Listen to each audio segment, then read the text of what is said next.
Hi all, అందరికీ వరలక్ష్మి వ్రతం శుభాకాంక్షలు. ఇది మా ఇంటి వరలక్ష్మి వ్రతం వీడియో. హంగులు ఆర్భాటాలు లేకుండా మాకున్న దాంట్లో ఇలా డెకరేషన్ చేసుకున్నాం. ఈ ఇయర్ నాకు హ్యాపీ మూమెంట్ ఏంటి అంటే మా పూజలో ఈసారి మా పిల్లలు కూడా ఇంటరాక్ట్ అవ్వారు.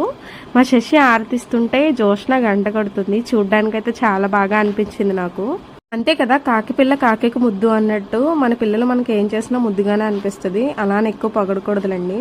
పూజ అయితే చాలా బాగా జరిగింది. పూజ మొత్తంలో నాకు నచ్చింది అయితే ఇది ఒక్కటే. తోరం కట్టుకోవడం అంటే చాలా ఇష్టం. చూడ్డానికి కూడా చాలా నిండుగా ఉంటది. ఆ వరలక్ష్మి మాత దయ వల్ల ఈసారి పూజ అయితే ఇలా చేసుకోగలిగాను. ఆవిడ దయ ఉంచి నెక్స్ట్ ఇయర్ కూడా ఇలాగే చేసుకోవాలని మనస్ఫూర్తిగా కోరుకుంటున్నాను. తర్వాత వీళ్ళందరూ ఆశీర్వాదం తీసుకుని ఒక 5గురికి అయితే తాంబూలం ఇచ్చాము, అత్తయ్య నేను.